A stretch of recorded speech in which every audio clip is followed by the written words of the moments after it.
দুষ্কৃতীদের বারবারন্ত, বাড়ি ঘরে আক্রমণ সহ রাবার বাগান ধ্বংসে তাণ্ডব লীলা। ঘটনা দক্ষিণ ত্রিপুরার রতনপুর এডিসি ভিলেজের ধনকুমার পাড়া এলাকায়।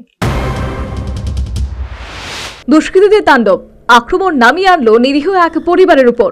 বাড়িঘরে আক্রমণের পাশাপাশি দুষ্কৃতীরা কেটে ধ্বংস করে দিল রাবার বাগান। এখানেই শেষ নয়, বসত ঘরের টিনের বেড়া পর্যন্ত দা দিয়ে কুপিয়ে দেয়।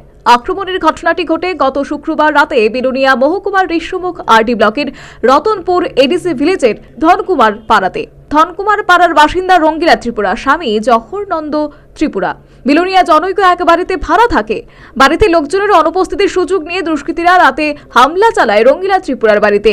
এই খবর পেয়ে শনিবার সকালে ভাড়া বাড়ি থেকে ধনকুমার পাড়াতে ছুটে যান রঙ্গিলা ত্রিপুরা সহ স্বামী জহর নন্দ ত্রিপুরা। ঘটনার বিষয়টি ঋষ্যমুখ ব্লকের রতনপুর এডিসি ভিলেজের এলাকার বিএসসি চেয়ারম্যানকে জানানোর পর বৈঠকে মীমাংসা করবে বলে আশ্বাস দেন, কিন্তু কোনো সুরাহা হচ্ছে না।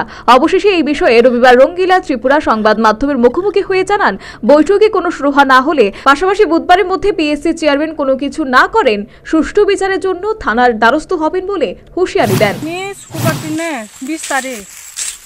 20 তারিখে আয়া পড়ছে, এখানে একজন মানুষের দেখা হয়েছে। এদের কিন্তু আমার বেড়াটা 5-6টা খুলে লইছে।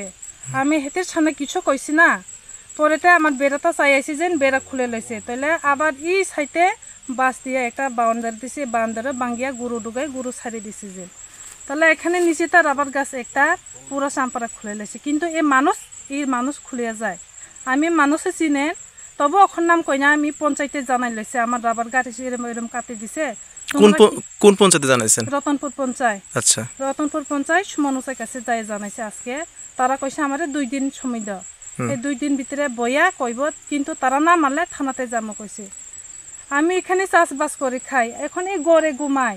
চাষবাস করলে যে সময় ধান লাগায়, রুয়া লাগায়, ধান তুলে গড়ে ঘুমায়। এখন এই গড়িটা ভাঙ্গি লইছে, গড়ি পর্যন্ত কাটি লইছে দাদি।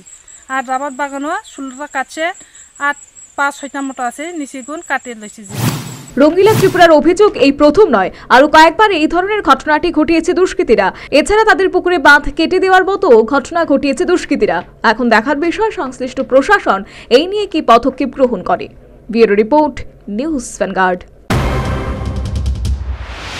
সেজা ইনস্টিটিউট অফ কিডনি সায়েন্সেস কিডনির জটিল রোগের চিকিৎসার জন্য এক উৎকৃষ্ট প্রতিষ্ঠান, যেখানে উত্তর পূর্ব ভারতের প্রথম এবিও অসামঞ্জস্য কিডনি প্রতিস্থাপন এবং মৃত ব্যক্তির কিডনি প্রতিস্থাপন করা হয়। এখানে 115টিরও বেশি কিডনি প্রতিস্থাপন এবং উত্তর পূর্ব ভারতের সবচেয়ে বেশি হিমোডায়ালিসিস করা হয়েছে, এবং এই সংখ্যা দিন দিন বাড়ছে। সেজা institute of kidney sciences Tripura সরকার সহ অরুণাচল প্রদেশ, মেঘালয়, মিজোরাম, মণিপুর এবং নাগাল্যান্ড সরকার দ্বারা স্বীকৃতি প্রাপ্ত।